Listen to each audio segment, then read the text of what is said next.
Ruslan. Is there anything you disagree with on the gun community or disagree with in the gun community with? I got a lot of pushback for saying that Black Lives Matter, that those organizations, although I don't agree with a lot of what they stand for, I do understand the police brutality aspect of it. And those people are able to enjoy the Second Amendment freedoms that everybody else should enjoy just as much as anybody else on the right. So I got a lot of flack for saying, like, look, BLM should be able to be pro Second Amendment if they want to. If they want to protect themselves and their own and other people who are on the left, that's their right, just as much as it's their right on the right. So yeah, that would probably be a lot of that type of tribalism of, if you're pro Second Amendment, you have to be pro freedom, you have to be pro liberty, as long as it looks like what I want pro freedom and pro liberty to look like, kind of like that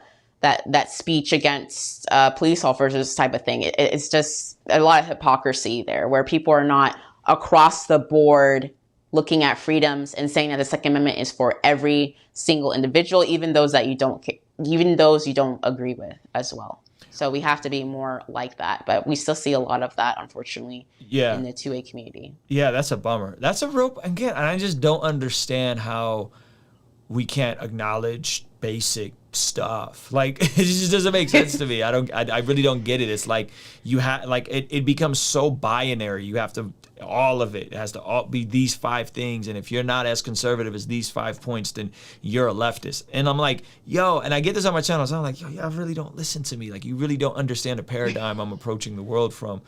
So that's a bummer. Someone asked, do you promote other, what is the word? Besides firearms, do you promote other things such as, tasers, martial arts, that kind of stuff in terms of self-defense?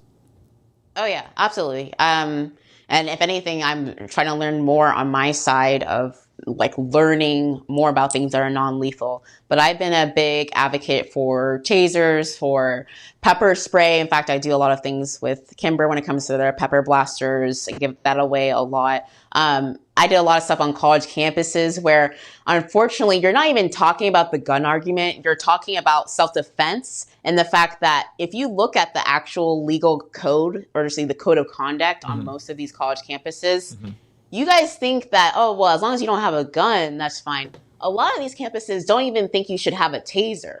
In fact, in the state of Massachusetts, a taser is considered a very dangerous weapon.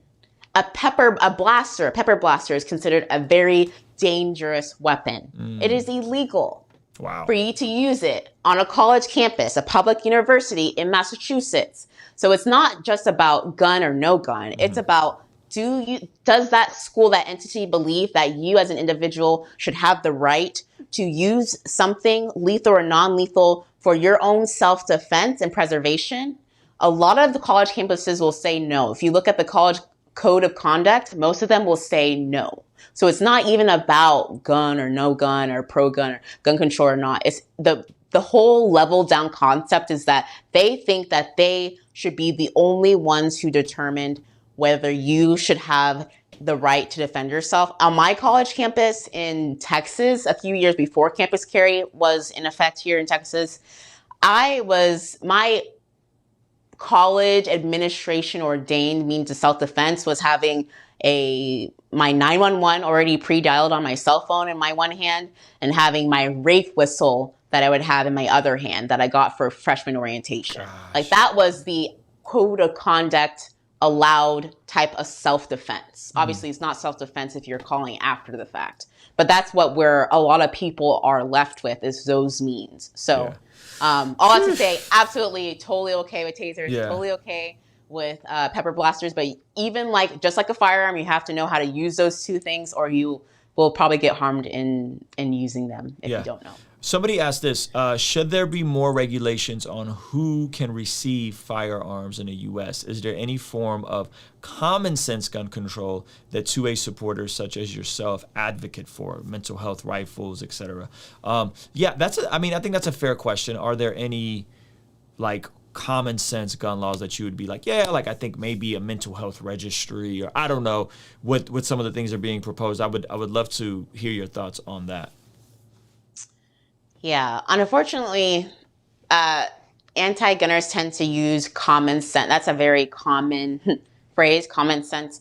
Unfortunately, their common sense of what they believe is common sense is, like you said, mental health registry, which, by the way, that means anybody who's using any type of antidepressants, anybody who's being right now or even in the past using type of medication for anxiety, for any type of depression, mild, major, any type of issues, even when it comes down to things that could impair you, like not just mental health illnesses, but ADHD, anything like that can be considered, depending on the person behind that legislation, as something that could impair you when you're using a firearm, or you're deemed dangerous when you're using a firearm. So there's a lot of nuance to a lot of that.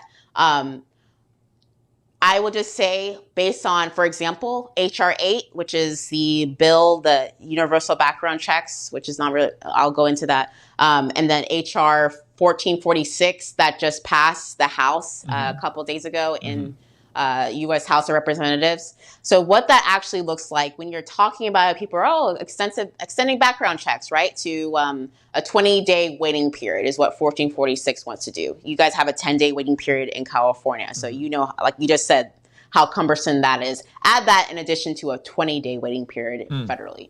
And then there's also HR 8, which is, people would say, universal background checks. It's not really universal background checks. It's what it's doing is saying that you, for every single transaction that you make, sans with a parent to child transaction or spouse to spouse transaction, that you have to go to a FFL, which is usually like your typical gun range, typical firearms dealers, in order to transfer that firearm.